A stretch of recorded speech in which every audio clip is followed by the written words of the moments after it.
Lebanon కీలకమైనటువంటి అడుగులు వేస్తోంది.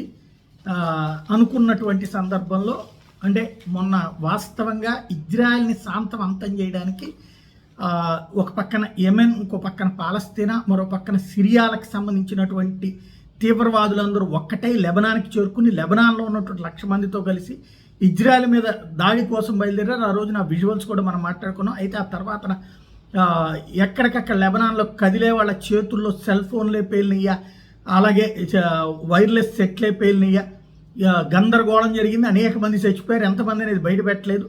అయితే ఇప్పుడు ఆ ఇన్సిడెంట్ తర్వాతన ట్రంప్ రావడం, ఇక యుద్ధం ఆగటం, ఇదంతా ఒక ఎత్తు అయితే ఇజ్రాయెల్ మళ్ళీ విజృంభిస్తోంది. తాజాగా లెబనాన్లోని దక్షిణ ప్రాంతం మీద తాము జరిపిన డ్రోన్ దాడిలో హమాస్ మిలిటరీ విభాగం చీఫ్ మృతి చెందాడని ఇజ్రాయెల్ ఆర్మీ ప్రకటించింది. లెబనాన్లో Hamas military operation chief Mohammed Shaheen చనిపోయాడని చెప్పింది. ఇరాన్ నిధులు ఆదేశాలతో లెబనాన్ భూభాగం నుంచి ఇజ్రాయెల్ పౌరుల మీద దాడులు చేసేందుకు వీడు పథకరచన చేశాడని ఆరోపించింది. తమ మిలిటరీ కమాండర్ ఇజ్రాయెల్ దాడిలో మృతి చెందారంటూ హమాస్ కూడా ధృవీకరించింది. లెబనాన్లోని సిడోన్లో ఆర్మీ చెక్ పాయింట్ దగ్గర డ్రోన్ దాడిలో మంటల్లో తగలబడిపోతున్న కారు దృశ్యాలు విడుదల చేశారు. దక్షిణ లెబనాన్ నుంచి ఇజ్రాయెల్ బలగాల ఉపశమనకు 18వ తేదీతో గడువు ముగిసినట్టుగా ఈ పరిణామం చోటు చేసుకుంది. అయితే తాము దక్షిణ లెబనాన్లోని 5 ప్రాంతాల నుంచి ఉపసంహరించుకోబోని ఇజ్రాయెల్ సోమవారం ప్రకటించింది. తమ పౌరుల భద్రత కోసం నిర్ణయం తీసుకున్నామని. దీని మీద లెబనాన్ ఇంకా స్పందించలేదు.